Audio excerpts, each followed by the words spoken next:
Hello, everyone. Charles Watts here. Welcome to another edition of Inside Arsenal. It is Tuesday. I hope you're all having a very good start to your week, wherever you're watching or listening to this around the world of ours. And I hope you're getting over now the disappointment of the weekend. I think I've calmed down a little bit. I apologise for yesterday's show. It was a little bit depressing, wasn't it? It was downbeat. I really tried hard for it not to be too downbeat because I'm sure no one wants to come in and listen to me waffle on for 20 odd minutes or so, just talking in a negative fashion. It was hard. It was a disappointing defeat, obviously, at the weekend. And, you got to sort of analyse that in the way it was and what it meant and where Arsenal go from here. But yes, as lots of people have pointed out since yesterday, it's far from a disaster. And that's why I was asking the question yesterday, really, about, crisis time. Are we there yet? And I did say that I don't think we are. I think would be approaching it if, Arsenal come back from this little break and they don't immediately get back to winning ways. Very quickly the season could unravel from that point onwards. But I don't think we're there yet. I think you're at that sort of tipping point at the moment where you could quickly get back on it and things could look a lot rosier, or you could continue this sort of poor run of results, and then suddenly the season, as I said, could unravel very, very quickly. So yeah, it's going to be more of an upbeat discussion today. You've got plenty of questions and comments from you guys, of course, which we'll discuss a little bit later on the show about that very topic as well, about where Arsenal are right now, and is it just how bad is it, that sort of stuff. We'll talk about Dubai. Arsenal flying out today to Dubai for the start of their warm weather training camp, be there for a week or so before coming back to get ready for that Crystal Palace game. So we'll look at what they're going to be doing while they're over there, who has gone.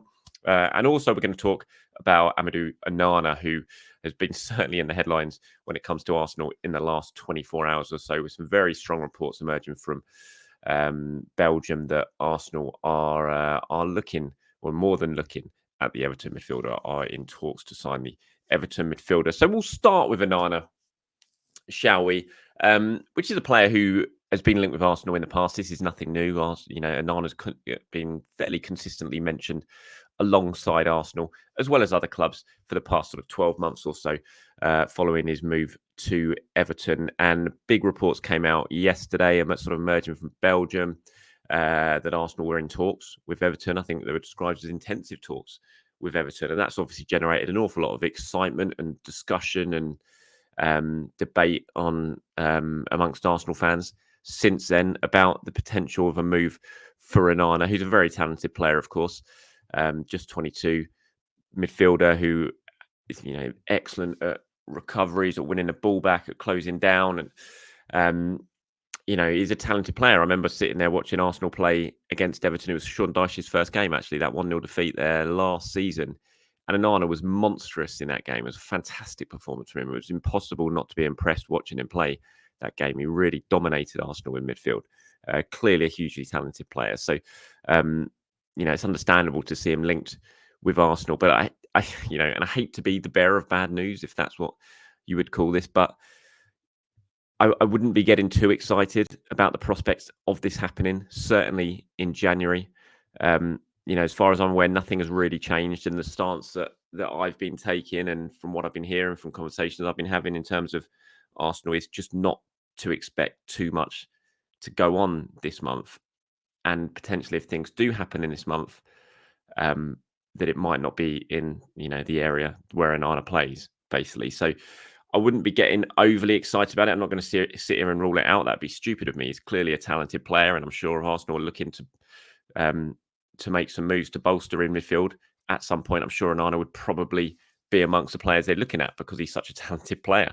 But yeah, in terms of this month, from what I've been told, that certainly the reports that have come out about intensive talks and all that sort of stuff, it's certainly not what I'm hearing, put it that way. So we'll have to wait and see. Obviously, we're still early on in the window. Things can change. Like I said, I would never sit here and rule it out by any means, but I'm not sure it's as concrete as certainly you might have thought yesterday by reading some of what you were reading. I mean, plenty of you have got in touch Dave here, Wallace says, what are your thoughts on the Onana links again? I think it's the last position we need to be covering. Partey to come potentially back. We have Rice, Jorginho, of course, El Neni still on the books. It just doesn't make sense and would bloat the squad for an overpriced player we don't crucially need right now. I think priority is clearly right winger, striker, and temporary defensive cover. He then talks about Saka and Emil Smith-Rowe and Kieran Tierney leaving, that sort of thing. And in terms of my thoughts on the links, like I said, I think he's a really good player. I do like Onana. I can't get that performance out of my head when I think of Onana. I just immediately think to that performance against Arsenal last year when he was so impressive and looked so dominant in that midfield. And when you say that, I don't think when you say that midfield is maybe not an area, I agree right now, the pressing need this month, I don't think it needs necessarily to be in that position. Certainly in a more sort of deep lying midfield position anyway, because as you point out, Thomas Partey, fingers crossed, is coming back soon. Mohamed Elneny will be back from Egypt duty soon, so he can cover that area. And of course, then you have Jorginho and Declan Rice as well. So there is players there who can cover that position. And as long as everyone stays fit and as long as Thomas Partey, and that is a big if, stay fit, then you're pretty well stocked. And when Arsenal, as we know, are kind of up against it when it comes to doing anything in the transfer market this month, I think there is a need for other priorities, whether that's being a more advanced midfield position, potentially in that sort of left 8 role, which I think still needs solving, maybe not for this month now, but, a winger who I think, attacking winger, I think would be absolutely crucial for Arsenal, the striker that everyone wants, of course, and then you've got the left back, full back issues as well. So I agree. Yeah, my thoughts on it are, as much as I do like him as a player, and I think he's a very talented player, he's still very, very young. I don't look at him as a game changer. I don't see him coming in this month and absolutely solving all Arsenal's issues and making them go back to, really pushing for the league title. I think there are other areas, and like you point out, that are probably more important to fix right now at this stage of the season than in the Onana position, which again is why, as far as I'm aware from the conversations I've had, that it's kind of being told don't be too excited about these links that have come out with Onana. But we shall wait and see on that one. Okay, moving on to Dubai then. Arsenal heading out to Dubai today. Some of the players actually went, took advantage of having an extra couple of days, went after the game at the weekend. The rest of those players are heading out there today. We know Mikel Arteta loves taking the squad to Dubai. They had options during this break. They could have stayed at London Colney, could have continued to train here. There was the sort of slightly confusing aspect of a potential FA Cup replay with Liverpool to factor in as well, which would have had to be played next midweek on the Tuesday, I think. Had that been the case, and Dubai might well have been cut short. Obviously, that is not the case now. Arsenal are out of that competition. And so this 2-week period has been left completely clear. So Arsenal are going to Dubai. As I said, they're flying out today. The rest of the squad going out there. And it's what, Mikel really does like this trip. It's why he keeps taking Arsenal back there. They can get away. He uses it not just as a training camp in terms of working the players. He uses it as a real sort of team squad bonding exercise as well, that he's really liked and the players have really liked over the last couple of years.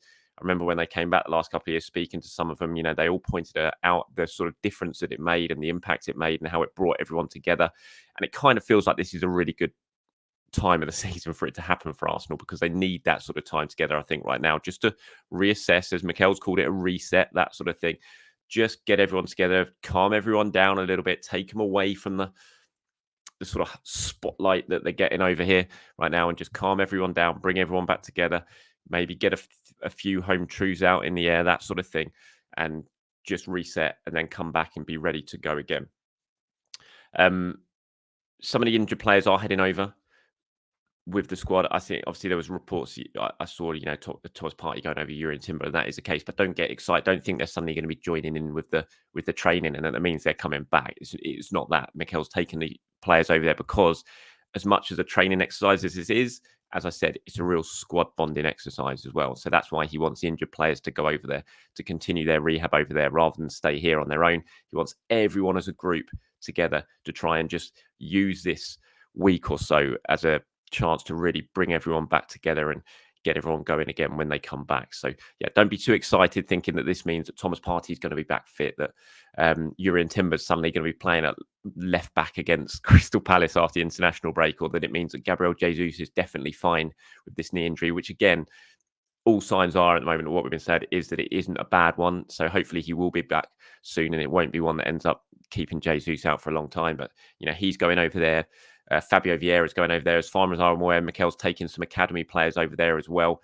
I'm not sure exactly how many academy players are going over there, but I've been told some are going over to add to the numbers there, which would be a good thing, no doubt, for them. I remember speaking to people, some of the young players who've been out there for the last couple of years, and they really enjoyed it and thought it was a really good, worthwhile exercise. And you imagine it's going to be Wanyeri, Kozia Dubry, those sort of players who are in and around the first team. Lino Sousa, those sort of players will be heading over there, making up the numbers as well for the squad. So yeah, they're all looking forward to it. I know they're looking forward to it, and I think it could be a really important time for this squad, just at the right time as well, to just sort of calm everyone down a little bit and go again. Okay, we'll move on to some of your questions and comments now. I've got a few of these that I think are really interesting, going to add to a good bit of conversation today. There's one here from, you didn't leave your name, you just user PO2C V90S71. Rolls off the tongue, that one. It says, hey, Charles, our lack of potency in front of goal has been much debated and discussed recently. The eye test tells me that whilst we are shooting a lot, I think we aren't creating many clear-cut chances. I have no evidence to back this up, though. I was curious on your thoughts and if you could look into the stats behind it. This is an interesting one, I thought, and certainly weren't worth a debate. Look, I think it's undoubtedly in the last few games, Arsenal haven't scored enough from the chances they've created. So you're talking about not creating clear-cut chances. They have done in recent games. The XG from just these last three matches was 6. You've created, and the average in a Premier League game XG, so that's really good created chances. As in to score goals, is probably about 2 per game. It's like the Liverpool game against Newcastle the other day, wasn't it? It was just the outlier. I think they had like an XG of over 7, which is just, it's never been seen before. So no matter the good chances you create, your XG is still going to end up probably on average around 2 or just under per game. And Arsenal in the last 3 have created 6. It should have had an XG of 6 from the data, and that says the quality of chances has been good, but they just haven't scored enough. But, and this is a crucial thing, throughout the season, what you say here is correct. Really, they're not, they're not creating huge amounts, so they haven't created massive amounts of chances throughout the season, and it's not like they're underperforming on a consistent basis this season when it comes to their chance creation. There's a really good piece that's just come out. I'll leave it in the comments below, actually. Sorry, in the description below if you want to read it. And it talks about it. I think it was from the analysts today from Opta, who have done a piece on Arsenal and do they really need a new striker? And they've had a look at the data in terms of what they're averaging this season. And interestingly, they're having, when you talk about Arsenal's chance creation, they're actually having more shots this season than they were last season on average per Premier League game, which is a surprise. I think they're averaging 16.3 shots this season in the league, and they averaged 15.6 last season, which I was surprised at. The XG per game is just a little bit lower than last season, so they're creating pretty much the same as what they did last season in terms of good chances. So last season's XG per game in the Premier League was 1.9. It's dropped to 1.86 this season. So it's not like they're creating significantly lower chances in their games in the Premier League this season. They're just not taking advantage of that and the chances that they are creating, and they were doing that last season. And you kind of look here at the forwards. I've put this piece together. This was taken from the piece. These stats here. Again, the description to the piece is below. It's really well worth a read. So please do click on it after you've watched this. And you look at the shot conversion from 22 to 23 last season to this season's 23-24 campaign. You look at the strikers' shot conversion. The drop-off is clear. Arsenal just aren't taking the opportunities that they were last season. Martinelli's shot conversion last season, 19%, Odegaard 16.1, Saka 15.7, Jesus 14.3. And you kind of look at it this season, Martinelli's dropped to 6.1% conversion rate, Odegaard down to 10.3, Saka's dropped from 15 to 12. Even Jesus has gone down to 9.4 from 14. You look at Eddie's has gone up. He's up to 15 from 9. And that's the difference, I think, this season. It's just that Arsenal aren't. It's not that they're creating loads more than they were last season or anything like that. It's not. And it's just that they're in front of goal. They're not taking the opportunity. So, I thought it was an interesting one. And what was your name? Oh, you didn't leave your name, did you? So you're saying the eye test is we are shooting a lot, but I think we're not creating clear-cut chances. It's about the same as last season, but I think the last 3 games have kind of swayed it a little bit because Arsenal have undoubtedly created plenty of good chances in the last few games that they just haven't taken. But in terms of the season as a whole, it's pretty much where we were last season when you look at the comparisons. Stephen here, this is in response to me talking about yesterday, is like, are we at crisis time yet? He says it's not a blip. It's a blip, not a crisis. A crisis is Man United. 2 weeks ago, Arsenal were top of the league. Consider where this team was 3 or 4 years ago. To be in this situation with these players, fans would absolutely have taken it. There are difficulties to address, no doubt. It is only viewed as a crisis relative to those elevated expectations. We have good players underperforming, and Arteta made a mistake in undermining the spirit of the team and replacing Ramsdale.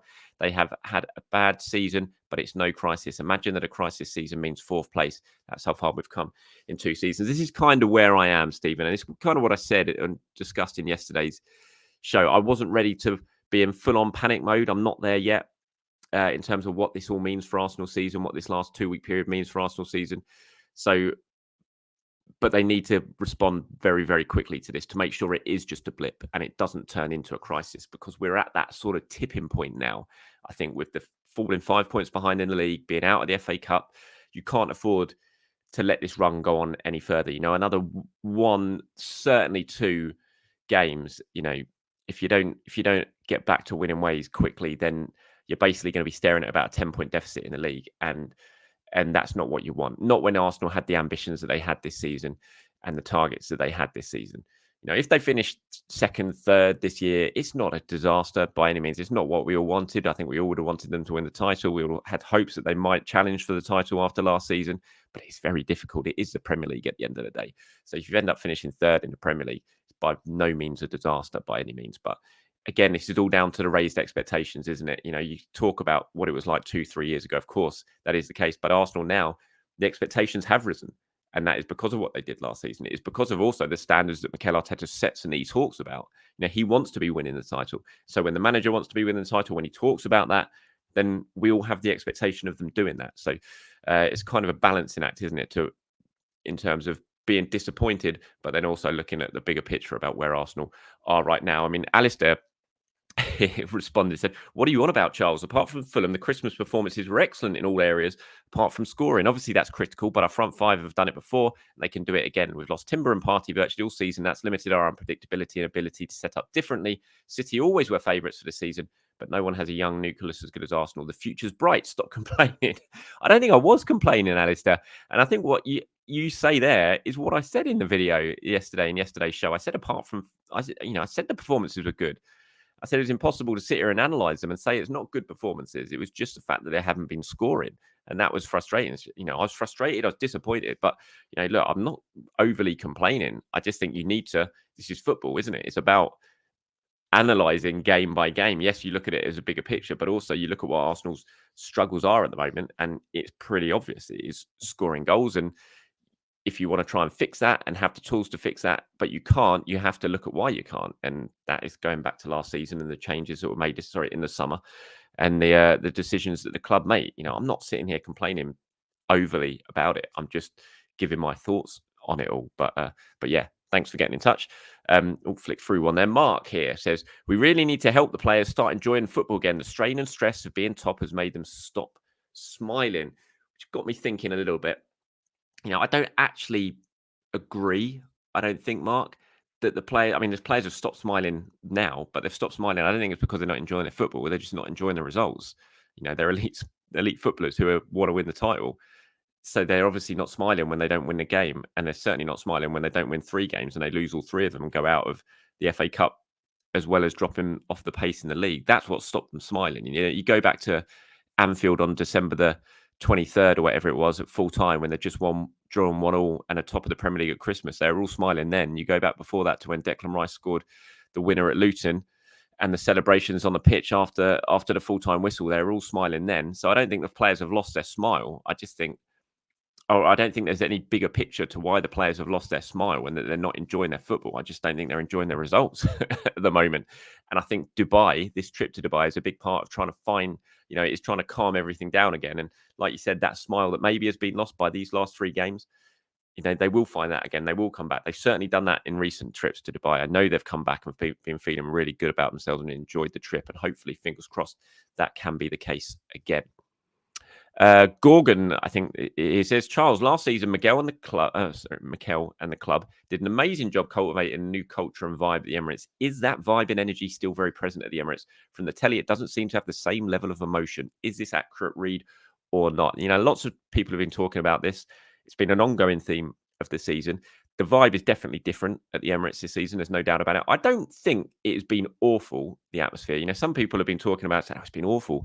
Yeah, I don't buy into that. I don't really agree with that. I've been at the Emirates and there's been some great atmospheres this season. I think at the moment, obviously, recent, back-to-back defeats at home, it's not going to be a carnival-like atmosphere after that.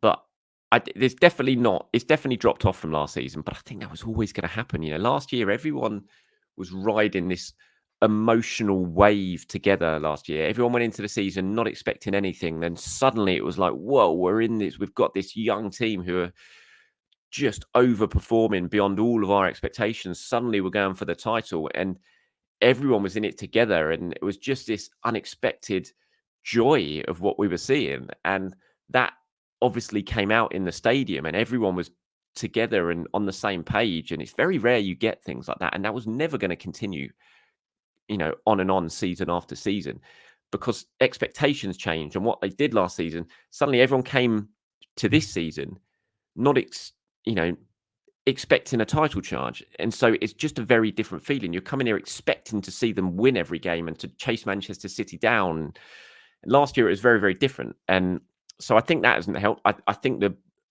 cutting the tickets for the Ashburton Army has absolutely had a big, big impact as well. The ballot system, which, has been a consistent thorn of debate all season, and how it's worked and what fans are getting tickets and who aren't, and things like that. Everything is sort of combined. But I do think the main two features for me of why maybe the atmosphere and the vibe is a little bit different the Emirates this season. A is the expectation levels, and it's just a very different feeling now to what it was last season. B, I just think the Ashburton Army as well. I really do. I think if the Ashburton Army had the same numbers that they had last season in that area behind the goal in the clock end, I think the atmosphere would be really, really different, because they do drive the atmosphere. There is no doubt about it. I remember last year, at the end of last season, the Chelsea game, when the Ashburn Army staged their little walkout protest, whatever it was, and the atmosphere was completely different in the stadium. And as soon as they came back in after 30 minutes, whatever it was, bang, it changed again. They do drive the atmosphere. There is no doubt about it. And I think Arsenal slashing their tickets, slashing their numbers behind the goal has had a big detrimental effect on the atmosphere, I think, as well. But that's my thought on it. But thank you very much for getting in touch and asking the question.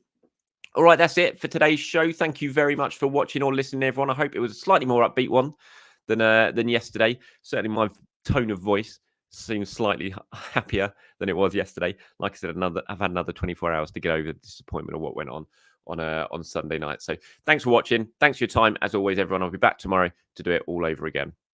Stay safe.